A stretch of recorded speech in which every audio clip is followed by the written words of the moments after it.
Welcome to PlanStrongerTV. I'm your host, David Holland. I've got a question for you.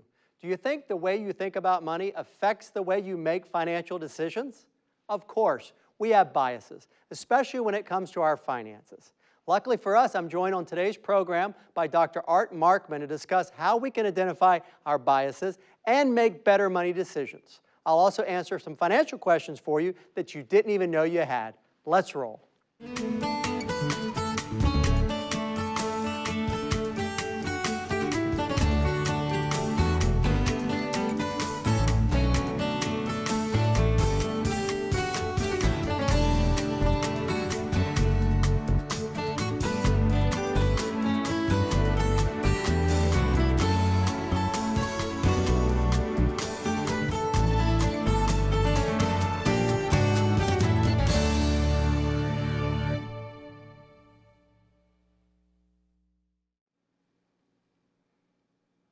And welcome back, and I'm very glad to bring to the program to help us weigh in on all this psychological stuff, Dr. Art Markman. Art, welcome. It is good to be here. Glad to have you with us. So let me do the formal introduction for our audience. So Dr. Markman is the Annabelle Iron Worsham Centennial Professor of Psychology and Marketing, University of Texas at Austin, Ph.D. in Psychology from the University of Illinois, and he's also the author of the book Smart Thinking, 3 Essential Keys to Solve Problems, Innovate, and Get Things Done. And along with Dr. Bob Duke, he hosts the show, Two Guys on Your Head, podcast, radio station program. You're busy. Yeah. I thought I was busy. Man, this is great, because people say, David, you try to do too much. I'll say, nope, Dr. Markman does a lot more. It's better to be busy. I like that. Yeah. Well, yeah, what do they say about a busy mind is a healthy or good, well-behaved mind, maybe? Well, you keep yourself out of trouble if you stay busy. Well, that's a perfect segue, because when it comes to our money, our minds can get in the way and get us into trouble, all of us into trouble. Yeah. So the first thing that I want to dig in with you is, and I want to set this up correctly, how does the way we think about our finances affect our decision making? Yeah. So the thing about money is that for most of us, we're not expert in money. We have some other kind of expertise. We have a job that we do and we're good at it. Maybe we're good in aspects of our home life, but money is something we're not expert in. Whenever we have something we're not expert in, we fall back on strategies that we use that help us to do a reasonably good job of making choices and making decisions, but may not be perfect. And these strategies come under the heading of what are called heuristics, which are general rules, and biases, which are inclinations to do one thing or another. And so we bring those to bear on decisions. Now, sometimes that's a great thing to do. So for example, if you're standing in front of the candy aisle at the drugstore, you don't want to weigh the strengths and weaknesses of each candy, right? Because frankly, almost any candy experience is a good candy experience. That's true. I've never had bad ice cream. Exactly. So, you know, at some point, just pick one that sounds good and you're likely to do fine. And that works in a variety of situations. When it comes to our money, maybe not so much. But we use strategies like use how easily something comes to mind to make a decision. So you're standing at the candy counter at the movies. The first thing that pops into mind is Reese's Pieces, and so you get that.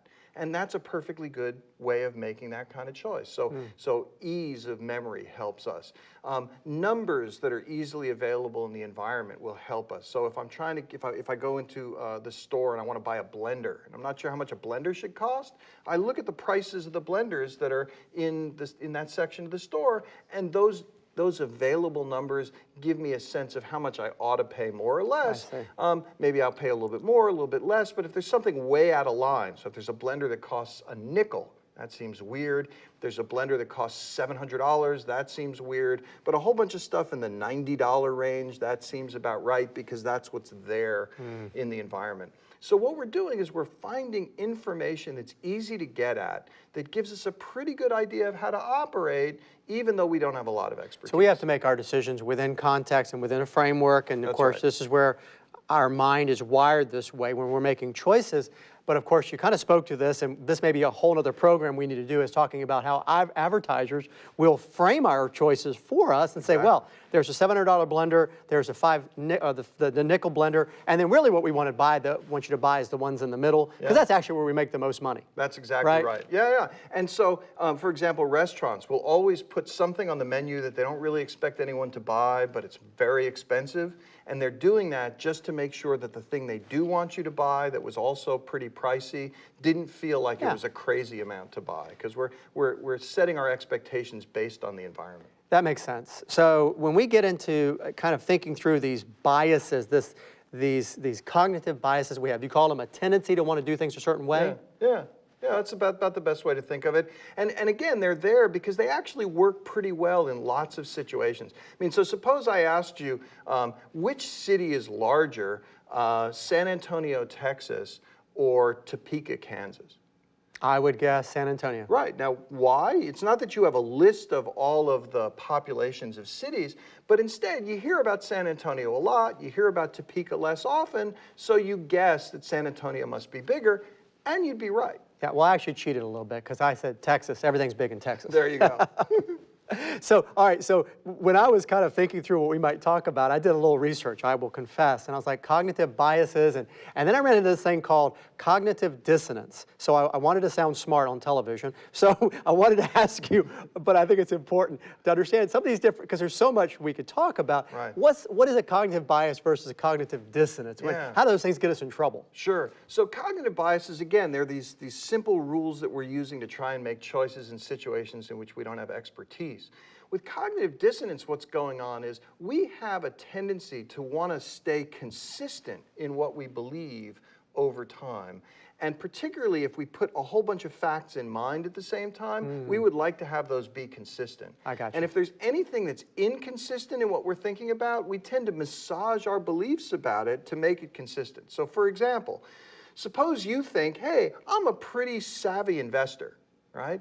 And I just made this really terrible investment, okay? Now, these facts are not compatible with each other. Right. What do I do? Well, one option is I could say, gosh, I guess I'm not as savvy an investor as I thought I was. No, that's not an option. Most people don't want to do that. Exactly right. So what do? Instead, they go, well, you know what? That wasn't really as bad an investment as it looked.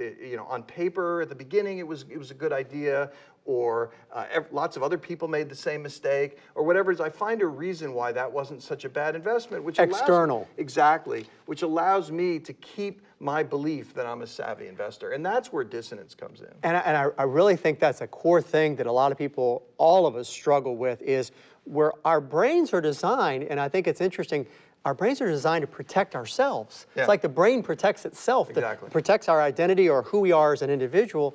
And I guess that's really part of, not only do we have to eat and drink and be preserved that way, but we've got to maintain our sanity. Right, and our social status too, and our social position. I mean, we survive on this planet not because of our awesome physical prowess, as you can tell.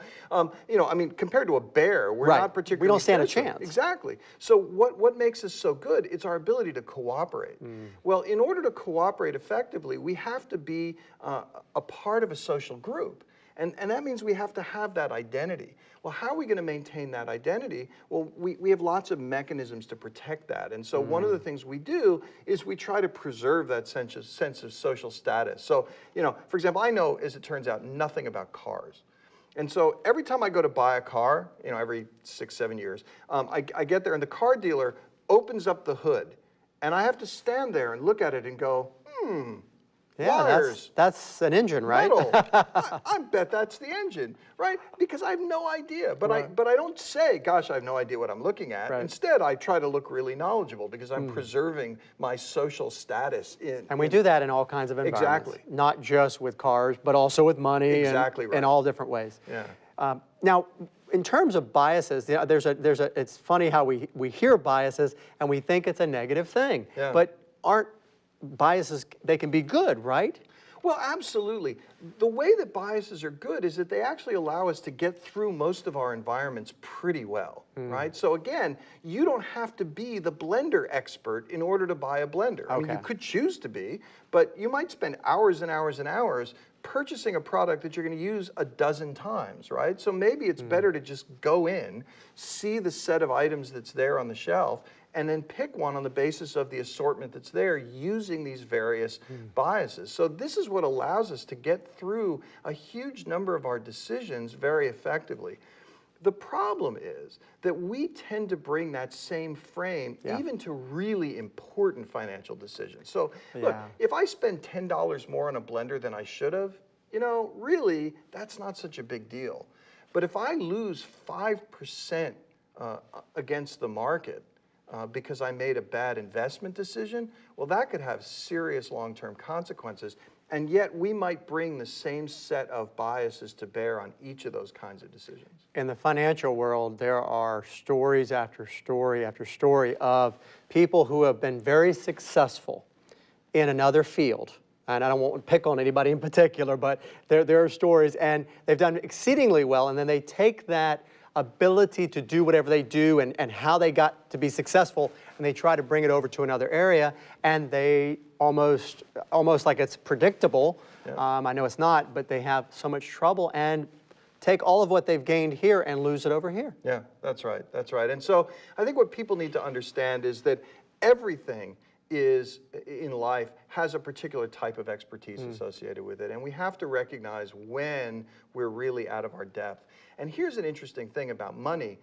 Even though investing is something that requires a lot of specialized knowledge, all of us come into contact with money. Right. And we've done often a reasonably good job of saving some money, having a savings account, not overspending our budget, which gives us a certain degree of confidence that we get this money thing. Right. Right? And that may be fine for keeping your household afloat, but when it comes to more specialized areas like retirement planning, like investing for certain things in the future, now all of those successes that you might have had on a smaller scale don't really apply, and people don't always admit to that.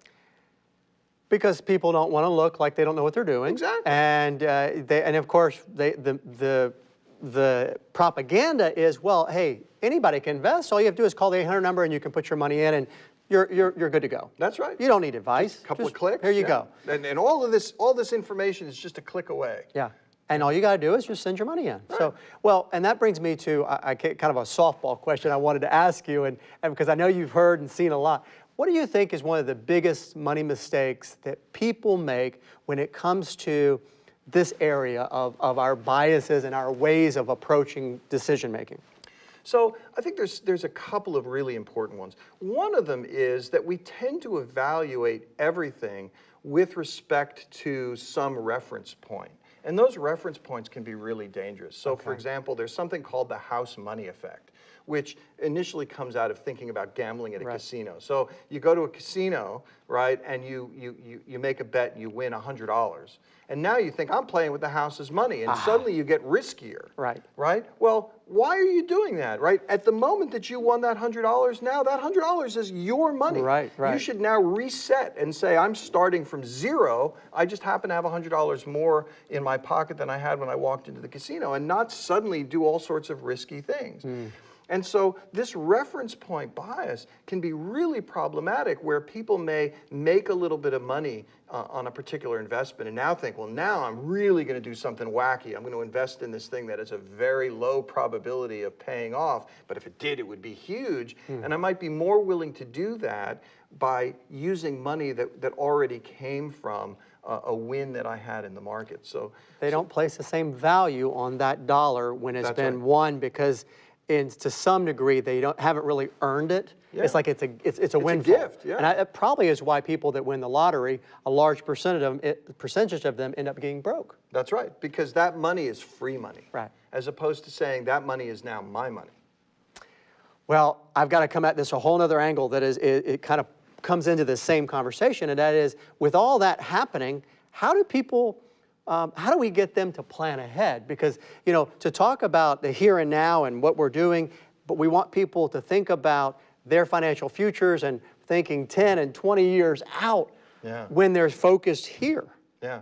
So one of the things that people have to do is to recognize that their gut reactions that are part of where these biases come from, those gut reactions are going to be focused on what's happening right now. And that without expertise, there isn't really an opportunity to make better decisions. And there's a couple of ways to get expertise. First of all, I think everyone should learn a little bit about Absolutely. money. It's never good to rely on somebody else who's an expert for everything. Right. I think it is important to have some sense of what you're getting, which means paying attention to what does it mean for a market to change over time. I mean, yes, they print financial information in the paper every single day, Right. but the day-to-day changes don't matter that much. I always felt like it's got to be awful to be a financial reporter, and every day you've got to write something about why the market changed. Exactly. Right? What you really want to write is market changed based on random variation. Right. And then over a 3-month period, look back and say, Right. well, there might have been a trend there. So I think people need to learn a little bit about the way that markets work and the way that different kinds of markets work, because there are different types of investments and they should understand those. So on the one hand, you want to learn a little bit so that you're not reliant just on these general rules, but you also want to find somebody you trust who actually has that expertise that you can sit down with. And then don't just listen to what they say in terms of just taking their advice without learning anything. Actually have a conversation. And here's the hard part. If you're going to have that conversation, it requires you to say, you know what, I'm not sure I really understand how that works. You mean you have to admit you don't understand something? Yes, you do. Oh my gosh. Now you've asked too much. I know, it's a bridge too far. Well, we've all heard stories and seen it on television or in the paper where the athlete is taken advantage of by the investment advisor or their agent or whoever. And so that's that complete turning it over and I don't want to know anything. Right. And you're gonna run an additional risk than if you were more engaged and actually took the time to say, you know, I don't really understand why you did this transaction or why this was done this way. Yeah, and it's okay to ask, right? It's okay to say, this doesn't make sense to me. I thought, and then give another explanation and get an explanation. And it's okay even to say, that's interesting. I'm still not convinced. Can we wait a day or 2 days? Because again, you're investing for the long term. It's not like if I don't get in today, then it's all going to be over. And in fact, anyone who tells you, no, if you don't get in today, you're sunk, that's a great sign that this is not a good investment opportunity. So well put. So for those people out there watching this program who they know they maybe need to do something, maybe they need a second opinion, maybe they need to reevaluate, maybe they simply need to get off the the merry-go-round of the market. What do you say to them if they're reluctant? I mean, they're just not, they can't get over that inertia. Yeah. So one of the things that I tell people to do in any realm of their lives, whether it's in finances or in their workplace or with their relationships or with their personal health, one of the things you want to do once or twice a year is really to look back and ask yourself, are there systematic sources of failure in my life? So we're always going to fail at little things, right? We're not going to get to the gym one day because we have to do something at our kids' school, or we're going to buy something that was a little bit more expensive than we needed it to be, but you know, we did that once. Those are unsystematic failures. That's the way life works. You're just balancing those. But when you are systematically failing to achieve a goal, that's your little canary in the coal mine that says, I need to make a change. Otherwise, I'm going to continue to fail systematically. And you can only tell that when you look back over 6 months or a year. So it's at that, at a year when you look back over your finances, if you realize, wow, I intended to put away $3,000 and I only put away $175. Yeah. And well, over that time period, something's going to have to change. Now that's your signal. Let me replan the way that I do things, which may require taking a step back and really trying to understand that set of behaviors. But that's the point where you really then have the signal you need to replan, and you have to be willing to live with that dissatisfaction of failure, because dissatisfaction is motivating. Right? Sure. Think about this, right? I mean, when are you most satisfied in life? Right? Thanksgiving afternoon. Right. You've had a big meal, you're around family, and there's football. Right, So right. what do? Fall asleep. That's it. Right? But when you're dissatisfied, that's when you actually act. It's a motivator. Right. So Okay. finding those systematic failures, using those as motivators, is your way of helping to change your financial future. Well put. Dr. Art Markman, there's your motivation, ladies and gentlemen, to get out there and maybe take another look at where you are and make some smart choices. Thank you for being with me, Art. Oh, it's great to be here. Yeah, my pleasure. Cool. Okay, it's time for the scoop. The financial questions you didn't know you had, or questions you had, you just weren't sure who to ask. I'm going to try to answer them for you. So, a couple of common questions I get. Here we go. Who controls interest rates, both short and long term? All right, let me unpack that for you. First of all, who controls interest rates? It's a two-part answer. The Federal Reserve, the governmental endorsed entity that sets rates in order to strike a balance between unemployment and inflation. That's the first part. The Federal Reserve has its authorization from Congress.